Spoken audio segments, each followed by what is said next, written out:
Swings to the outside. Helmet goes flying, but he's in for the touchdown. I thought he had possession crossing the line at least. Look at that punishing hit on Thursday. That kind of play, coupled with more stories of NFL veterans diagnosed with permanent brain disease, has sparked so many questions about the future of football at a time when the NFL is more popular and profitable than ever. We have a panel of experts here to take on that debate. First, here's ABC's chief health and medical editor, Dr. Richard Besser, with a closer look at the science, the safety, and possible solutions. Steelers backing off, playing zone. What a hit. Football fans live for brutal blows. Look at James Harrison. And a very serious hit James Harrison lays out. Patrick Willis. Morgan Cox. Whoa! And that one was a knockout. Literally. And let's hope that Cribs is okay. But what thrills the fans may be what dooms the sport. Are we looking at the end of football? Memory loss, depression, dementia. Former players like Jim McMahon and Steve Young, along with new medical studies, are saying that what's good for football in its current form is lethal for the brain. Damaged Pros compares symptoms of chronic traumatic encephalopathy, CTE, a degenerative brain disease, and the lasting effects of repeated blows to the head. On ESPN Radio, quarterback Brett Favre says he's losing his memory. This was a little shocking to me that I couldn't remember my daughter playing youth soccer, and it was just one summer, I think.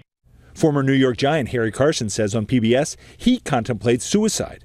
I was so depressed that I just thought about accelerating and driving through the guardrail and, just going over. And it turns out the future of football may rest on Dr. Ann McKee's scalpel.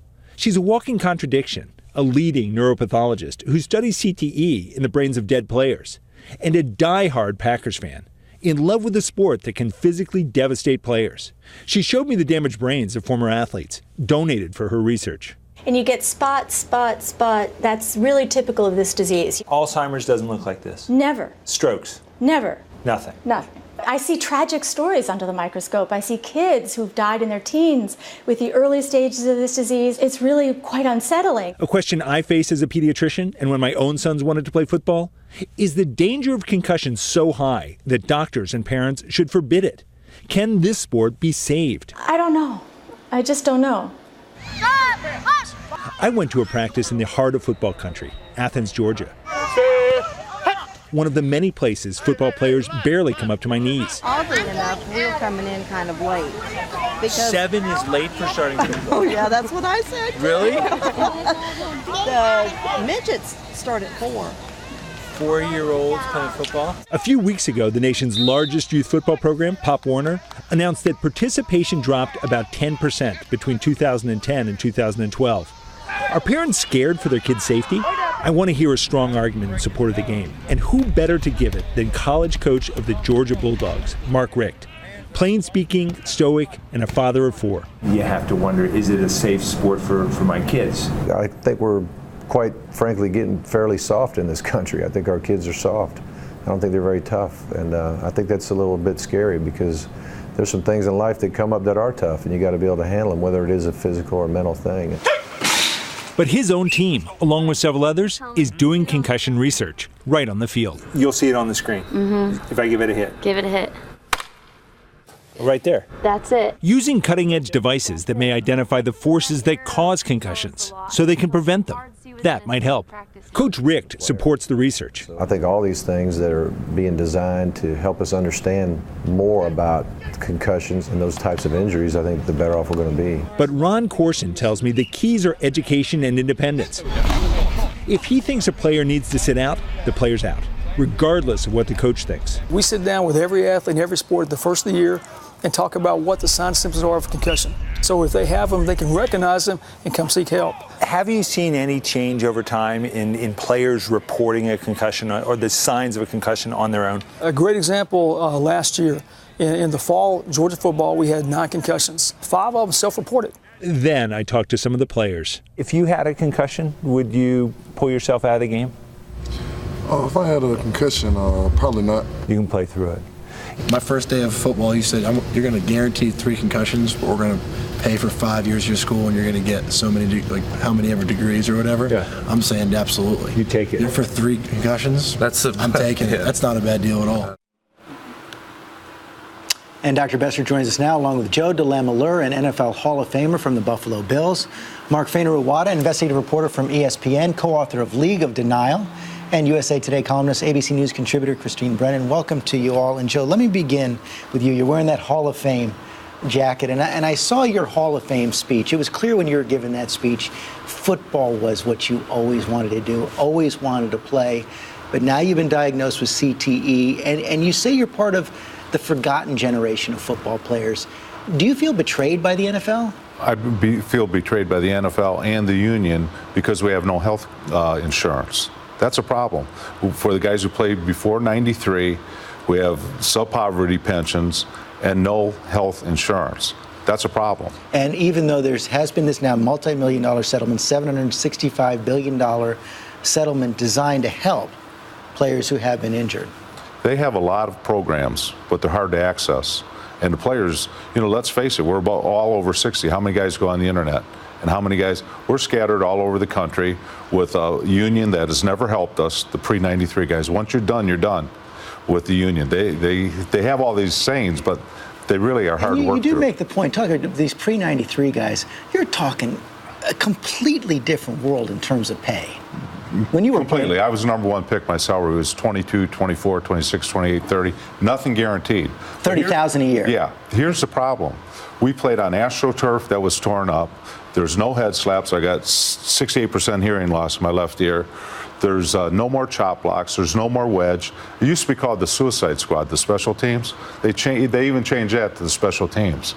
And Mark, you've done a lot of work, of course, looking at the league and how the league dealt with all of this, even this settlement, not going to go far enough for so many of the players. Well, I think there are real questions about it. I mean, we're talking about $765 million, and I think some of the reporting that Steve, my brother, and I have done on this issue is there are real questions about whether there's even enough money there. You've got a lot of players suffering as we've done the reporting on this, and a number of players wondering really whether in the end, is the money going to step up? Are there going to be players who decide that they want to opt out of the settlement because there's not enough? I mean, a lot of these guys feel very betrayed by the league's denial for 2 decades, and we sort of track the trajectory of that in the book. And I think now, as they try to get information about this settlement, it's really hard to come by. You've got lawyers and players who are really frustrated not getting any answers, despite the announcement of a big settlement prior to the season starting, and we're now in week 12, and there are virtually no details about the settlement at this point. And Christine, everyone waiting for evidence to show how much the league really knew or should have known for so long. Well, in the settlement, as we know, George, when they agreed to that the NFL then did not disclose what it knew and when it knew it. That would have been valuable information. But going forward, I was fascinated by the fact, Mark, of course, this great reporting on this. You have the situation where it's over, right? That $750 million paid out, even though there's been no money given to players yet. And there are many, as you said, wondering what's going on. But then the news comes out about Joe and about Tony Dorsett. And Brett Favre, exactly. And I think what we're seeing here is the fact that this story is not going away, and it will continue to be a part of our conversation, as it should be, I think. And there's only about $10 million in this for research. It's pretty hard to deny. The basic facts, though. Yeah, concern I have is that in that settlement, there's no admission that there is a problem with football.